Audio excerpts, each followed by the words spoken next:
Hello दोस्तों, स्वागत है हमारे यूट्यूब चैनल में। और आज की क्लास में हम लोग पढ़ेंगे ईरर्स के क्वेश्चंस के बारे में जो कि पूछे गए हैं सीजीएल 2019-20 एग्जाम में। ईरर्स से रिलेटेड क्वेश्चंस, और ये इसकी पहली क्लास होगी। और ऑलरेडी अगर हम बात करें तो जो इम्प्रूवमेंट के क्वेश्चन थे, उसके अलावा जो फिलर्स के क्वेश्चन थे वो हम ऑलरेडी डिस्कस कर चुके हैं उनके बारे में। और तीन तीन पार्ट में हमने उन दोनों टॉपिक्स को भी कवर किया है। और आज की क्लास में हम लोग ईरर्स के क्वेश्चन करने वाले हैं, और इसमें भी आपके 36 क्वेश्चन टोटल होंगे ईरर के, और इनको हम 3 पार्ट में कवर करेंगे। और साथ ही साथ जो इनसे रिलेटेड रूल्स अप्लाई हो रहा है उस सेंटेंस में, उसके बारे में भी आपको डिटेल में बताएंगे। तो चलिए स्टार्ट करते हैं आज की क्लास को और देखते हैं आज का सबसे पहला क्वेश्चन। तो सबसे पहला क्वेश्चन है, it's raining heavily so you should take an umbrella but you will get wet. तो यहाँ पर बेसिकली आपसे जो इरर्स में है उसमें आपको बताना होता है कौन सा पार्ट यहाँ पर इरर है, यानी किस पार्ट में इरर है। तो यहाँ पर आपको वो ढूंढना होगा। तो यहाँ पर अगर हम बात करें तो जो यहाँ पर एक कंजक्शन लगा हुआ है बट, ये ही यहाँ पर रॉन्ग है। इसकी जगह हम यूज करेंगे और का या तो इल्स का, और या इल्स का यूज हम यहाँ पर करने वाले हैं और इस पूरे सेंटेंस में। और it's raining heavily so you should take an umbrella, और या इल्स का यूज करेंगे यू विल गेट वेट, क्योंकि हम यहाँ पर बट बिल्कुल हमको विपरीत अर्थ देगा एक दूसरे से। और यहाँ पर बात की जा रही है कि वर्षा हो रही है, इसलिए तुमको अम्ब्रेला ले लेना चाहिए, अदरवाइज आप गीले हो जाएंगे, यहाँ पर ये कहा जा रहा है। इसलिए यहाँ पर बट सही नहीं होगा, सही आंसर होगा 4th नंबर। अगला क्वेश्चन है, the big ship sank and everyone abroad drowned. तो आपको यहाँ पर बताना है एक जो बिग शिप था वो क्या हो गया, सैंक हो गया, डूब गया। और देखिए डूबने की दो मीनिंग होती है, एक सैंक और एक होती है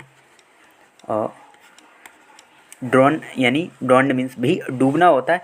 तो जो सैंक का यूज है ये हम बेसिकली करते हैं किसी निर्जीव वस्तु के लिए, जैसे शिप है। और जो ड्रॉन वर्ड है डूबने के लिए, इसका यूज करते हैं हम ह्यूमंस के लिए, यानी कि पर्सन्स के लिए। उसके अलावा तो एवरी वन एब्रोड ड्रॉन्ड, तो यहाँ पर क्या रॉन्ग है ये आपको बताना है। तो यहाँ पर देखिए एक वर्ड है एब्रोड, और यही यहाँ पर रॉन्ग है। दो वर्ड होते हैं, एक होता है आपका एब्रोड और एक वर्ड होता है एबोर्ड।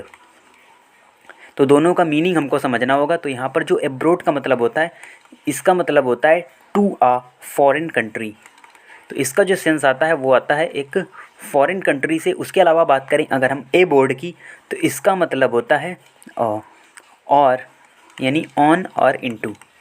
किसी शिप, किसी एयरक्राफ्ट या ट्रेन में चढ़ना आप भी देखते हैं, जैसे आपको ट्रेन क्या करनी होती है, स्टेशन से बोर्ड करनी होती है, उसी से ये वर्ड बना है ए बोर्ड। तो यहाँ पर इसका यूज गलत होगा, सही होगा ए बोर्ड। तो यहाँ पर अगर हम बात करें तो 2nd नंबर ऑप्शन है ये यहाँ पर हमारा सही होगा, क्योंकि जो एब्रोड वर्ड यहाँ पर लगा हुआ है वो गलत है। इसकी जगह हम ए बोर्ड का यूज करेंगे। अगला क्वेश्चन है, Sita has no taste in classical dance. तो यहाँ पर बात की जा रही है कि जो इरर पार्ट है वो आपको यहाँ पर बताना होगा। तो देखिए यहाँ पर टेस्ट इन जो लगा हुआ है ये यहाँ पर सही नहीं है, यानी टेस्ट इन का यूज हम नहीं करेंगे। इसकी जगह हम यूज करेंगे किसका, टेस्ट फॉर का। यानी जो सीता है, Sita has no taste for classical dance, यानी किसके लिए, क्लासिकल डांस में टेस्ट की यहाँ पर बात नहीं की गई है। टेस्ट फॉर यहाँ पर सही यूज होगा, यानी यहाँ पर जो सही आंसर है वो आपका इन वाला पार्ट गलत है, इन नहीं होगा। इसकी जगह हम यूज करेंगे किसका, फॉर का। अगला क्वेश्चन है, we must get this post send as soon as possible. तो देखिए यहाँ पर कहा जा रहा है कि we must get this post, यानी हमको इस पोस्ट को अवश्य ही प्राप्त करना होगा, सेंड करना होगा एज सुन एज पॉसिबल, जितनी जल्दी पॉसिबल हो सके। तो यहाँ पर देखिए क्योंकि यूज किया गया है मस्ट का, और इसीलिए यहाँ पर जो सेंड वर्ड है ये गलत है। सेंड की फॉर्म होती है सेंड, सेंट और सेंट। तो क्योंकि ये जो सेंटेंस ये यहाँ पर पास्ट को डिनोट कर रहा है, यानी ये प्रेजेंट में नहीं है, इसलिए हम यहाँ पर सेंड का यूज नहीं करेंगे। हम इसकी जगह यूज करेंगे किसका, हम इसकी जगह सेंट का यूज करेंगे। यानी यहाँ पर जो सेंड एज है ये हमारा इरर पार्ट होगा, और इसकी जगह हम सेंट एज का यूज करेंगे, क्योंकि यहाँ पर बात पास्ट की जा रही है, मस्ट यहाँ पर लगा हुआ है। अगला क्वेश्चन है, Mohit did not went to school yesterday as he was unwell. तो यहाँ पर देखिए सिंपल सा सेंटेंस है, आप समझ ही गए होंगे। यहाँ पर जो यूज है रूल का वो है डिड नॉट के साथ हम वर्ब की फर्स्ट फॉर्म का यूज करते हैं, और जब भी हम वर्ब की सेकंड फॉर्म का यूज करते हैं तो वो हम अकेले करते हैं, यानी अकेले ही हम वर्ब की सेकंड फॉर्म का यूज करते हैं और डिड नॉट के साथ वर्ब की फर्स्ट फॉर्म का यूज करते हैं। तो अब आप कहेंगे कि मोहित डिड नॉट भी एक हमको इरर पार्ट दिया हुआ है। उसके अलावा बात करें अगर हम वेंट टू स्कूल, तो दोनों में हम किसको रॉन्ग करें, यानी केवल हम वेंट लगाएं या केवल हम डिड नॉट गो लगाएं, तो दो में कौन सा जो सेंटेंस है वो यहाँ पर हम किसको गलत माने। तो देखिए यहाँ पर सेंटेंस का थोड़ा सा सेंस हमको लेना होगा। यहाँ पर आगे कहा जा रहा है ही वाज अनवेल, और जब वो अनवेल है तो वो फिर स्कूल नहीं जाएगा। और अगर आप कर देते हैं मोहित वेंट, यानी आप डिड नॉट को हटाएंगे और Mohit went to school yesterday as he was unwell, unwell हो है और इसलिए वो स्कूल जाएगा, तो इसका कोई सेंस बनता नहीं। इसीलिए यहाँ पर जो पार्ट गलत होगा वो होगा वेंट टू स्कूल, यानी वेंट नहीं होगा, इसकी जगह होगा Mohit did not go to school yesterday. अगला क्वेश्चन है if a few drops of lemon are put in the milk it has turned sour, यानी जब कुछ बूंदे लेमन की अगर आप मिल्क में डालेंगे तो ये खट्टा हो जाएगा, ये यहाँ पर बात कही जा रही है। तो यहाँ पर आपको बताना है कि क्या इसमें ईयर होगा। तो देखिए यहाँ पर जो बात की जा रही है ये एक जर्नल ट्रूथ है, यानी ये एक सत्य बात है। जैसे और भी आप सुनते हैं प्रोवर्ब्स हैं या कुछ जर्नल ट्रूथ हैं, जैसे the earth moves around the sun, ये भी हमारा एक जर्नल ट्रूथ है। तो इनमें हम क्या करते हैं, इनमें हम यूज करते हैं हमेशा सिंपल प्रेजेंट का। तो जो सिंपल ट्रूथ होते हैं या कोई प्रोवर्ब्स होती है तो इसमें हम यूज करते हैं सिंपल प्रेजेंट का, और इसमें देखिए लिखा हुआ है इट हैज़ टर्न्ड सोर, तो यही हमारा इरर पार्ट है। यहाँ पर सीधा सीधा हमारा जो आंसर बनेगा वो होगा इट टर्न्स सोर। तो ये हम सिंपल प्रेजेंट का यहाँ पर यूज करेंगे। अगला क्वेश्चन है as a little child she was afraid from darkness, यानी एक छोटी बच्ची होने के नाते वह क्या है, डार्कनेस से डरती है। तो सी वाज ऑफ्रेड, और देखिए ऑफ्रेड जब आपने वर्ड पढ़ा होगा तो इसके साथ एक सेट प्रपोजिशन आता है ऑफ, यानी ऑफ्रेड के साथ हम ऑफ का यूज करते हैं ना कि फ्रॉम का। तो यहाँ पर जो सही आंसर होगा, यानी इस सेंटेंस में जो इरर पार्ट होगा वो होगा फ्रॉम डार्कनेस।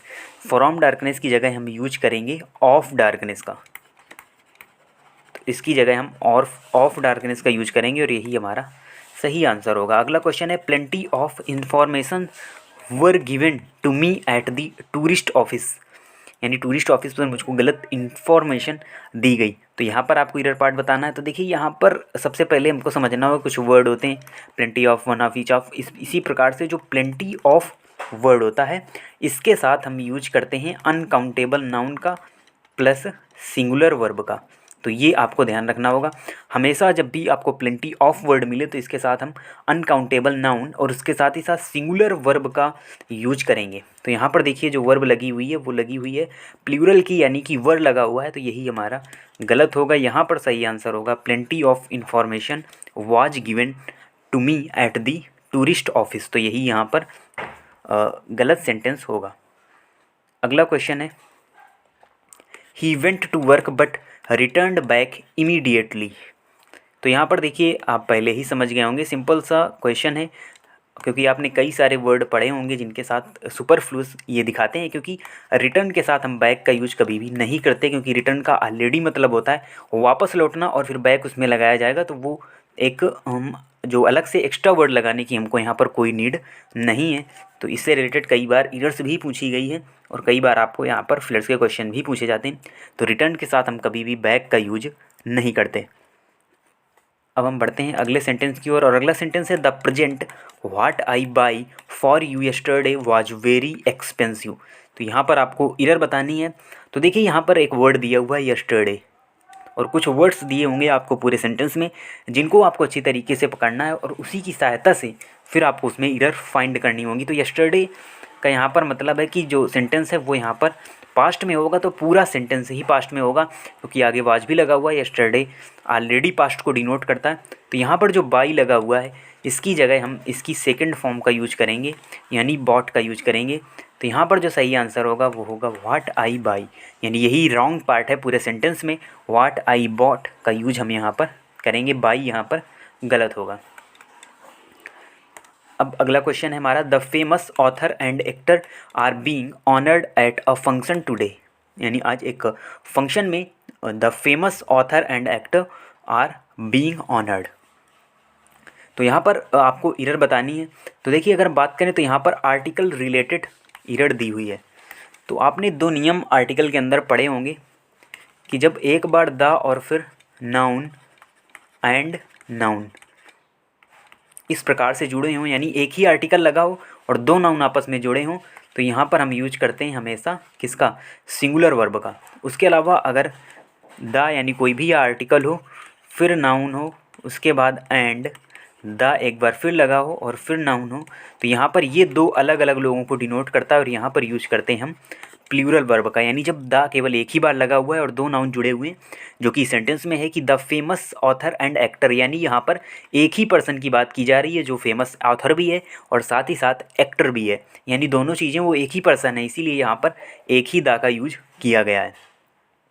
और यहाँ पर अगर बात की जाए तो जो वर्ब लगी हुई है वो लगी हुई है कौन सी, प्लूरल वर्ब की, तो यही यहाँ पर रॉन्ग होगा। सही आंसर होगा इज बीइंग ऑनर्ड। तो the famous author and actor is being honoured at a function today. तो यहाँ पर आर नहीं होगा, इज होगा, क्योंकि ये दो नियम आपको ध्यान रखने। अगर इसी जगह द एक्टर लिखा होता तो फिर यहाँ पर आर ही सही होता, ना कि इज। तो ये आर्टिकल रिलेटेड जो एरर है वो आपको ध्यान रखनी है। अगला और लास्ट क्वेश्चन है he married with a rich heirs last year. तो यहाँ पर देखिए मैरी जो हमारा वर्ड आता है, तो इसमें आपको ध्यान रखना है, काफ़ी इंपॉर्टेंट ये वर्ड है, क्योंकि अगर बात की जाए मैरी की तो एक्टिव वॉइस में जब हम इसका यूज करते हैं तो यहाँ पर हम किसी भी प्रीपोजिशन का यूज नहीं करते। यानी जब भी एक्टिव वॉइस में हम किसका यूज करेंगे, मैरी का यूज करेंगे, तो हम कोई भी प्रीपोजिशन का यूज नहीं करेंगे। उसके अलावा जब इसका हम यूज करेंगे पैसिव वॉइस में, तो फिर मैरी के साथ यूज किया जाता है किसका, वो यूज किया जाता है टू का। तो विद का तो कोई सेंस वैसे भी नहीं बनता। और यहाँ पर ही मैरिड है, तो ही मैरिड का मतलब ये जो सेंटेंस है वो है आपका एक्टिव वॉइस में। तो एक्टिव वॉइस में सेंटेंस है तो विद का यूज यहाँ पर नहीं होगा। सही आंसर होगा ही मैरिड, सॉरी ये यहाँ पर नहीं आंसर होगा, विद यहाँ पर नहीं होगा। यानी जो एरर पार्ट है वो है विद आ रिच हेयर्स, क्योंकि विद वर्ड का यूज हम यहाँ पर नहीं करेंगे, क्योंकि नो प्रीपोजिशन का यूज करते हैं हम एक्टिव वॉइस में मैरी के सेंस में। उसके अलावा अगर आपसे यही क्वेश्चन इस प्रकार से पूछा जाए फिलर्स के अंदर कि he was married fill in the blanks a rich heiress, यानी सेम सेंटेंस आगे का और फिल इन द ब्लैंक्स दिया जाए और वाज मैरिड लगाओ, तो फिर ये जो हमारा सेंटेंस है ये किस में हो जाएगा, ये हो जाएगा पैसिव में। और फिर इस जगह आपको कई सारे प्रीपोजिशन दिए जाएं, तो उसमें जो आप यूज करेंगे वो करेंगे टू का। तो यहाँ पर आपको टू का यूज करना होगा। तो मैरी के सेंस में आपको यही यहाँ पर समझना होगा कि जो मैरी वर्ड है एक्टिव वॉइस में no preposition and passive voice में टू यहाँ पर आपको लगाना होगा। तो ये हमारे आज के इम्पोर्टेंट 12 क्वेश्चन थे जिनके बारे में हमने डिस्कस किया, और ये एरर का पार्ट 1 था। इसी प्रकार से 2 पार्ट और आएंगे और बचे हुए जो 24 क्वेश्चन हैं एरर रिलेटेड वो भी हम यहाँ पर डिस्कस करेंगे। और इसकी जो PDF है ऑलरेडी अवेलेबल है हमारे टेलीग्राम चैनल पर, और PDF के साथ ही वहाँ पर वीडियो सॉल्यूशन का लिंक भी आपको मिलेगा, जिससे डायरेक्ट आप इस वीडियो पर आ सकते हैं। उस PDF को सॉल्व करने के बाद एंड देन अपना आउट ऑफ 12 जो स्कोर है वो भी आप चेक कर सकते हैं उस PDF को सॉल्व करके। तो मिलते हैं आपसे नेक्स्ट पार्ट में नए वीडियो में, और तब तक के लिए धन्यवाद।